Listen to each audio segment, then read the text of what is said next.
Hello, Gerald. Hi there, Tom. It's been a while. It has. Gerald, I understand it's early in the morning for you if you wanted to participate in Biota Live, but you have some exciting news that you wanted to pass on to the community, so it's always a pleasure to talk with you, Gerald. I'm going to be giving a talk on the 16th of May at the Technical University of Delft Okay.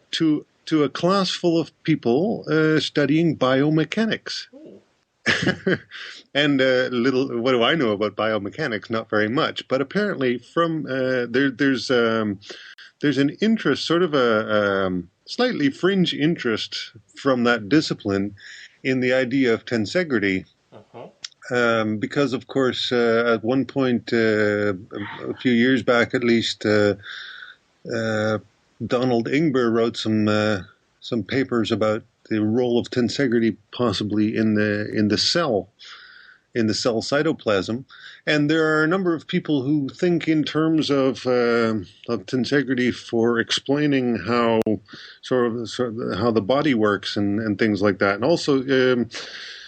I was once asked to give a session at Dick Gordon's Second Life course. What is it? Embryo physics. Yes. Embryo physics. Okay, so what this is all about something that's actually quite interesting and strange. It's a tensegrity Klein bottle, and the thing is, I was shown by somebody that there's quite a bit of evidence of shapes within the body. If you look at, for example, muscles and bones and tendons, and the sort of the mechanics of how the body is put together, there are shapes very reminiscent of the Mobius strip that you can identify in quite a few places. Even like the shape of the hip bone has something like a Mobius twist to it. And apparently, there's also a number of instances in biology where you see things that are reminiscent of the Klein bottle. For example, the shape of the heart, the two ventricles of the heart has apparently some relationship to the Klein bottle. So I had been set on this path of thinking about the Mobius strip and the Klein bottle in like the biology.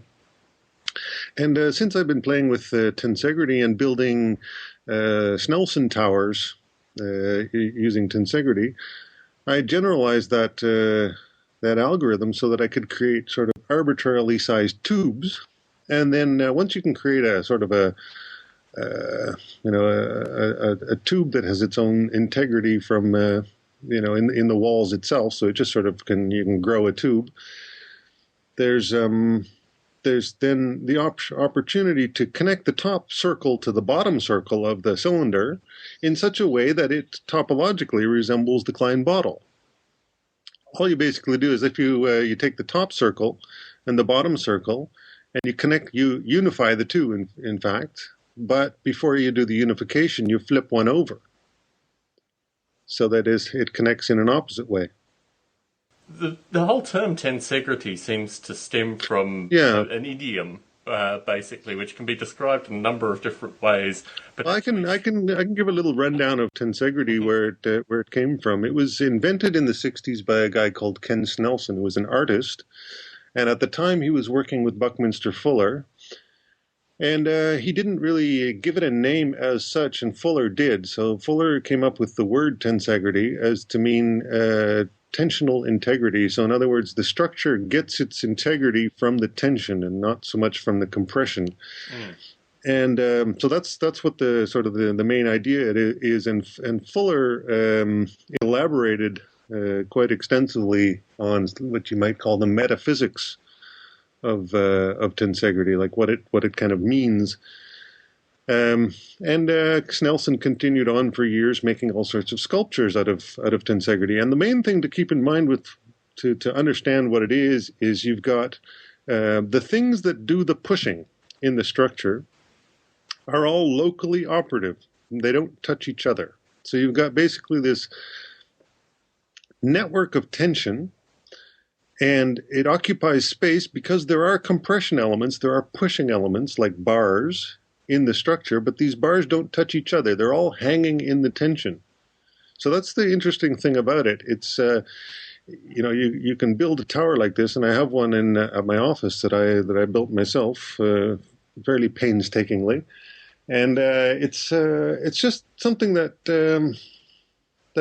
I don't know, keeps amazing me when I look at it. It's something that keeps puzzling me. I was thinking the other day how to describe this because I wanted to start writing a book about it, but the thing that impresses me is that it's like when I first saw it, it surprised me, but the surprise didn't really go away.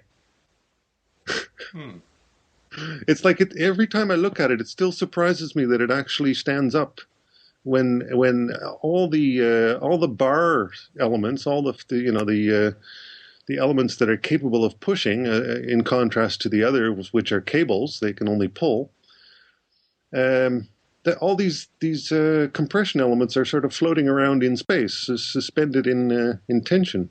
So kind of a weird structure, but as a result, it's very robust and flexible. Like if I build a Klein bottle out of this, just with the right shape, then you can mangle the thing completely, and then just give it some time, and it recovers its original shape. But the interesting thing I came across with this Klein bottle, built of tensegrity, is that if you tweak some of the lengths of the cables, just changing them slightly, the Klein bottle sort of convulses into a number of different stable shapes. And they're quite unusual looking shapes too, or at least they're almost biologically recognizable. Like you see sometimes something that looks like two cells with a sort of a pinched section in between the two. It's like two blobs with the pinched section in between, and there's just change the values ever so slightly, and you get something that looks the shape of a blood cell, with a sort of a donut shape, I guess, with the middle of the donut not being a hole but being somewhat thinner. So it's like it's sort of I don't know what to describe that shape, but it's a reminiscent of a blood cell. So there are a number of almost biologically recognizable shapes that appear, and all you have to do to go from one to the other is switch the characteristics, or just affect the characteristics of a whole family of cables. So it's kind of interesting. You can create something that looks like sort of a zeppelin or like a cell, and then you move one slider in the application, and it suddenly turns into two blobs with a pinched section in between. So I'm thinking maybe this kind of thing, who knows, maybe this is something that's operative during mitosis. Something has to orchestrate all those movements of all the atoms. And so maybe it's something like this. Bit of a crazy idea. But I gave a presentation a while ago at the Academic Medical Center in Rotterdam for about an hour. And I gave a demonstration of this program to about 25 people. Most of them students, but there were 2 or 3 professors there. And then I had a chat afterwards with these professors, and they were very interested. They saw some potential, and one of them invited me to give a guest lecture. So that's the status of it right now. But it's interesting. I might be able to get some students interested in sort of cross-disciplinary work here.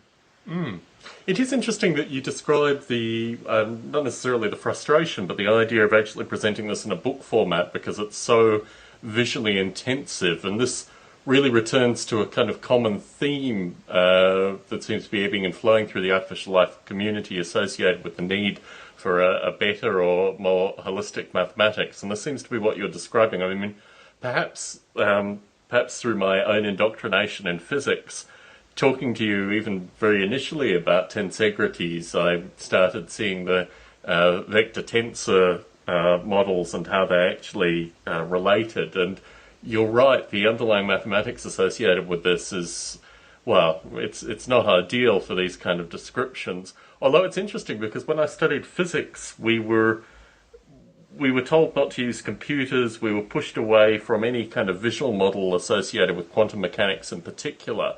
And actually seeing it visually modeled is, for me anyway, was considerably more powerful than, solving pages and pages of wave equations and these kind of things. So what you seem to be describing is, on one hand, the kind of captivation that you are having in terms of actually representing this in a computational visual form.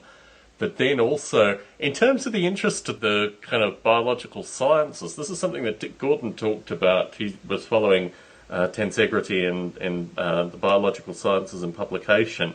Aside from your initial presentation, which has drummed up some interest, are the academics that you're communicating with, are they following other academics that are doing similar work, or are you really on the kind of bleeding edge associated with this stuff? The people I showed this to were professors who, they're very hard to reach because they're so busy always going to conferences and, teaching their courses and doing their research and everything. So they're hard to get some time with, as is usual with all sorts, with professors who are, actively, I guess, publishing or perishing, etc. Mm-hmm.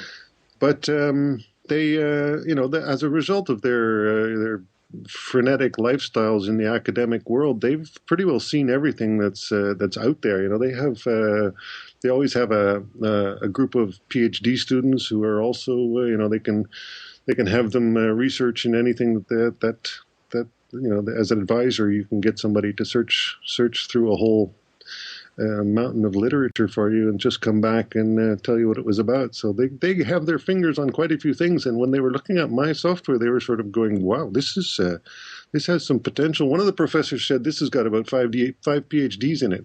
Mm. And I said, "Well, not for me."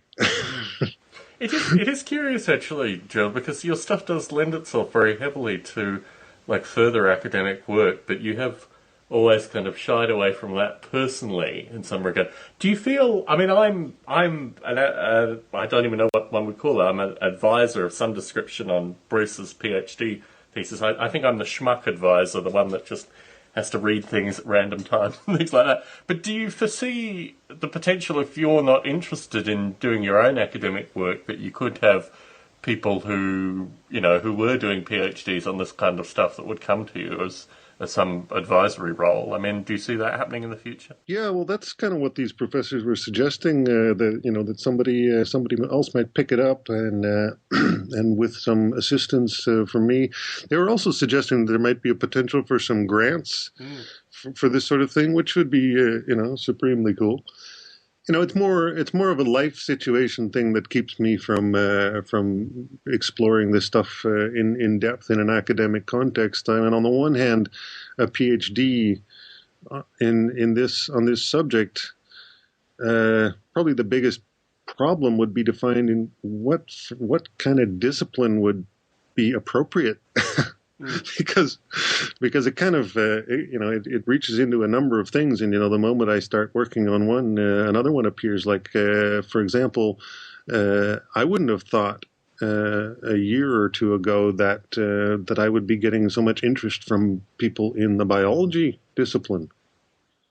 So this is kind of unexpected in a way. So now I'm sitting here and going to give a talk for an hour to biomechanics people who, in their education, they know all sorts of things that I don't know, and vice versa, I suppose.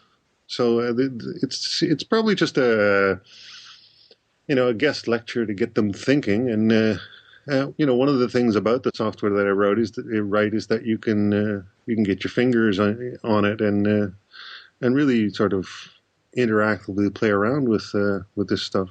I've got this software, by the way, online. I don't know if you've seen that recently. I just a couple of days ago put it online and made it public on Facebook and stuff. Cool.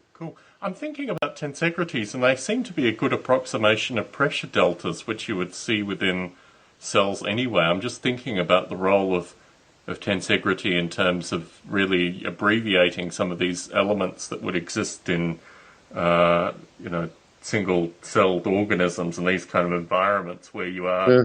Dealing with pressure deltas, and what you're modelling in the tensegrity is almost the flexibility of these pressure deltas, almost kind of like I don't know. Again, language just doesn't have the right abilities to describe these kind of phenomena. So yeah, and I know when I'm thinking of I'm getting a little more seriously thinking about writing a book on the subject, or a little book of some kind that at least covers everything, and probably even would be coupled with a piece of software so that people could play around with it at the same time as reading about it. But the thing is, the book would have to very much be a picture book, and I'd actually almost prefer it to be stereo pictures so you could look into these things, you could see the depth.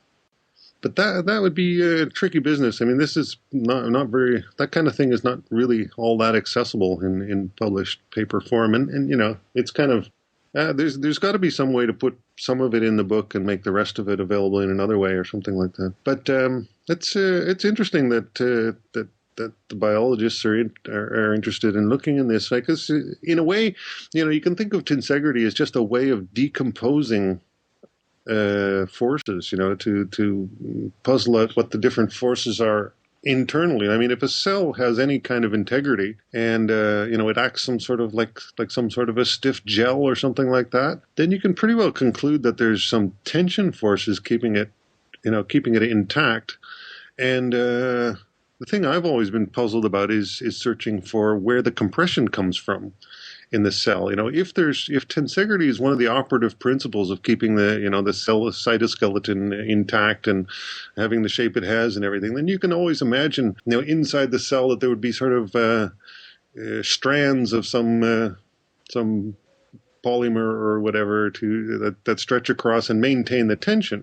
That's one thing, but somehow the compression has to be found as well. And in a sense, you can imagine little sort of pillows of liquid somehow being filled up. That might be providing some tension. I've always thought of it in terms of ionic transfer, and again, I'm not very well versed with the biological sciences in this regard, but just simple ionic transfer would be enough to maintain the kind of pressure characteristics that you're describing. Well, you have to be able to push things apart somehow.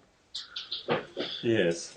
Yeah. Anyway, that's something to be searched out. But at least it's a way of kind of decomposing the behavior of a blob of stuff, in a sense. You can sort of say, put it this way: if I can create something using tensegrity that has a behavior and or a shape that is very recognizable in biology, and I can do it in really, really simple terms. If I can really get down to first principles and not have a lot of difficult axioms to get Occam's razor all dirty. If I can build it on really simple principles and still get the behavior that people recognize from what they've experienced, through the microscope or whatever, if you can imitate real stuff with a simple model, then I think you've found something out about the real stuff. That's an interesting point. You've kind of reverse engineered something. That doesn't. Well, that's interesting because so for example, if you then created a saline filled balloon in a bathtub of regular water, you would then have various properties that you were describing. I guess the idea of discovery through modeling. Here's another example. Now, this is I know you're on the right track here, but this is something I remember from one of Dick Gordon's Second Life sessions. They were talking about the development of the embryo, and at a certain point during this development, and we're talking, I guess, hundreds or several thousand cells at this point. The embryo is getting a little bit bigger, but it's still like a blob. And then at a certain point, things start to invaginate, which means that there are, sort of creases appear. Mm. And these creases appear consistently in the right place, and they become things like backbones, right? So it's all just, it's when you see the very first denting of, an invagination here and here and here, it's the same one as the previous embryo. They all do that. And this part of the blob becomes the spine, that sort of stuff. It's like there's structure in there already, and it just gets to a point where it starts to express itself. Now, if you can imagine, and I'm not sure if this is a justifiable thing to imagine, But that's the kind of the thing that I'm experimenting with and exploring here with this tensegrity Klein bottle. If you have a Klein bottle topology, and as you go through sort of some global changes, certain dents appear in the structure. It starts to invaginate in a certain way.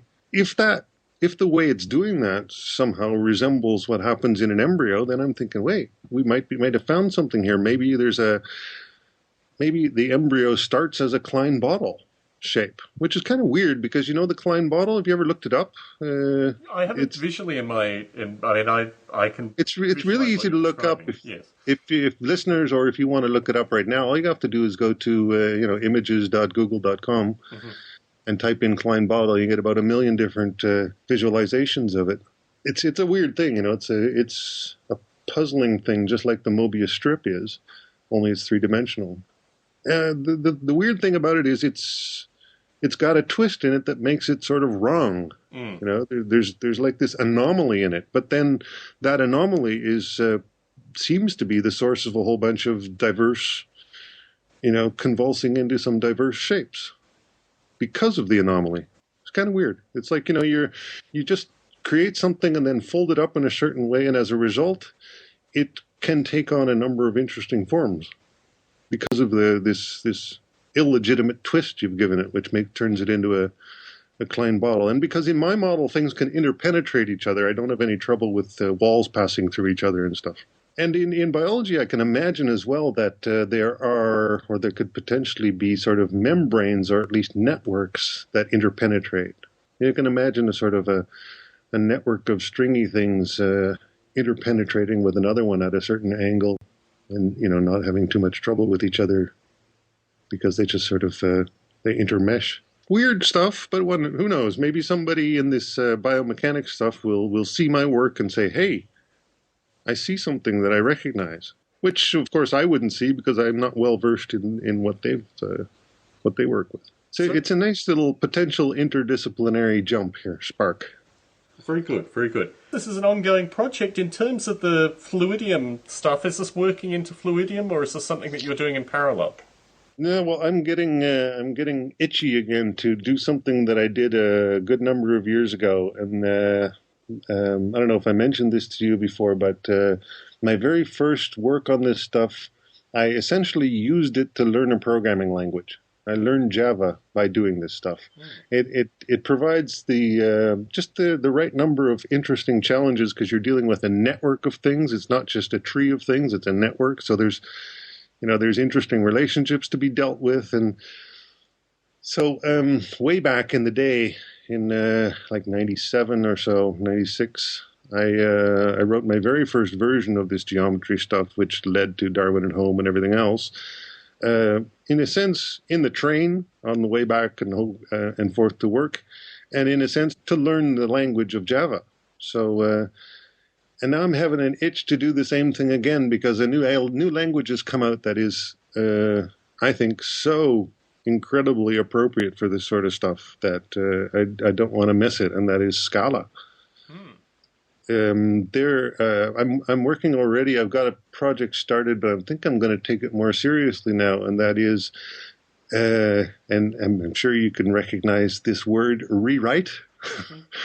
I'm thinking of rewriting it all in Scala, because you can formulate things in a very terse way, and you can actually thereby do more complicated things, but it doesn't even seem more complicated. You can really make use of the language features to create sort of a domain-specific language. So I want to create a domain-specific language for this tensegrity stuff. Can you spell the language you're going to be writing in? Scala. Scala. Scala. In terms of the current kind of community discussion, or really lack thereof, you seem to be echoing some of the aspects associated with getting work out in a written form, and a few of the kind of more minor topics. What's your current sense of the artificial life community, and where would you like it to go? Cool, big question. My current sense of it is that I don't know, there's not a lot happening.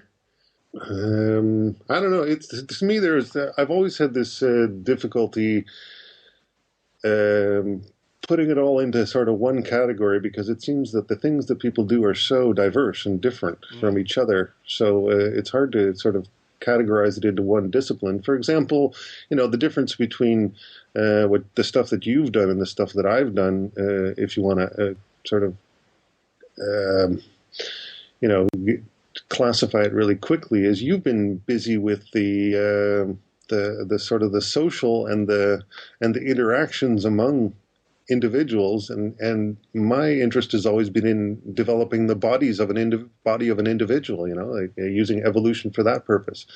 So there's completely different approaches being taken. So I almost think of artificial life not necessarily as a satire, but perhaps an artistic form of the way science should be in terms of lack of disciplinary barriers and these kind of things. And if there is an emerging definition of artificial life, it is really almost a kind of artistic daubing of various sciences. And as we've described already in our discussion, neither of us know too much about the internal workings of a cell, but we both have ideas about how one could actually model that. And I think that's really, I mean, as artificial life continues to spread in terms of ideas, in terms of looking in different directions, the ability to almost look at science as a smorgasbord that one can pick from various areas in order to try and understand other things is really the definition of artificial life as it stands currently. And I think, Which is great. Just make sure that you don't take yourself too seriously. amen. Amen. With that in mind, it's been an absolute pleasure talking with you today, Gerald. We'll need to do more of these kind of impromptu chats where we both see each other on Skype and, yeah, just track things that way. So you don't have to get up at 5 a.m. for a Biota live recording. Alrighty. I'll talk to you soon, Gerald. Take care. Talk to you. Bye-bye.